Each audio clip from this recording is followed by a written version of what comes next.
Сайн байцгаана уу та бүхэндээ Ховд аймгийн биологи хичээлийн багш нарын бүлгийн ажлын туршлагыг танилцуулъя. Манай мэргэжлийн багш нарын бүлэгт 8 сургуулийн багш нар хамтран ажиллаж байна. Мэргэжлийн багш нарын бүлгийн ажиллах схемийг танилцуулъя. Манай мэргэжлийн багш нарын бүлэг нь дараах 7 алхмаар ажилладаг. Үүнд 1-р тухайн хичээлийн жилийн зорилгоо тодорхойлдог. 2-р үйл ажиллагаагаа төлөвлөдөг. 3-р үйл ажиллагааны хуваарлалтаа хийдэг. 4-р үйл ажиллагаагаа хэрэгжүүлнэ. 5-р үйл ажиллагааны сайжруулах саналын хэлэлцүүлгээ онлайн болон танхимаар зохион байгуулдаг. 6-р саналын дагуу сайжруулалтаа хийн. 7-р сайжруулалт хийгдсэний дараа түгээн дэлгэрүүлдэг. Мэргэжлийн багш нарын бүлэг нь 2024-с 25 оны хичээлийн жилд хамтран хөгжиж, харилцан суралцаж, суралцагчийн сурах үйлийг дэмжин ажиллана гэсэн зорилгыг дэвшүүлсэн. Зорилгынхаа хүрээнд дараах 9 ажлыг төлөвлөж хуваарлан ажиллалаа.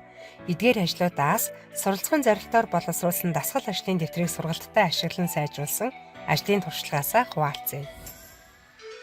7-р ангийн дасгал ажлын дэвтрийг өмнөх жилүүдэд суралцахын зорилтоор боловсруулж хэрэгжүүлж байсан бол 2025-аас 26 оны хичээлийн жилд үнэлгээний шалгуурын дагуу сайжруулж боловсрууллаа. 7-р ангийн дасгал ажлын дэвтрийг 2018-аас 2019 онд Ховд аймгийн прогресс сургуулийн 78 сурагч сургалтад ашиглаж байсан бол 2024-өөс 2025 оны хичээлийн жилд мэргэжлийн багш нарын бүлгийн гишүүн 5 сургуулийн 320 орчим сурагч сургалтад ашигласан.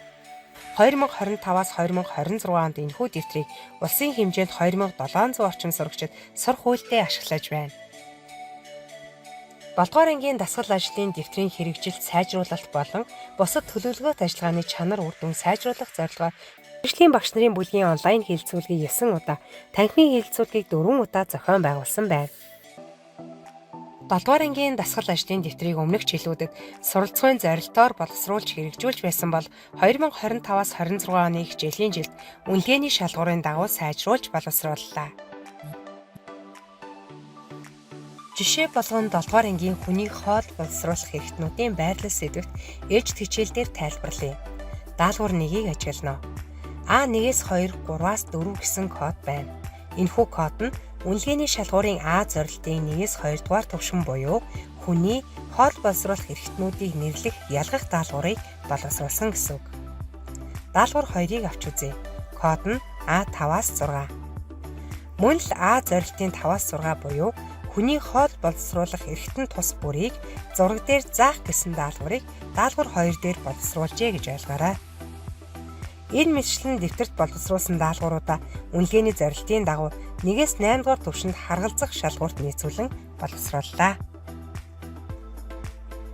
Дасгал ажлын дэвтэртэй ажиллах заавар зөвлөмж, даалгаврын танилцуулга, ажиллах арга зүйг хаалттай группээр дамжуулан багш нартай хуваалцахаас гадна санал шүүмж, зөвлөмжийг группээрээ дамжуулан авч ажилдаа тусгаж байна. Энэхүү группт байж бидний ажлыг дэмжин хамтран ажиллаж үнэтэй санал зөвлөмжөө өгч байгаа мэргэжилт нэгт багш нартай талархал илэрхийлье.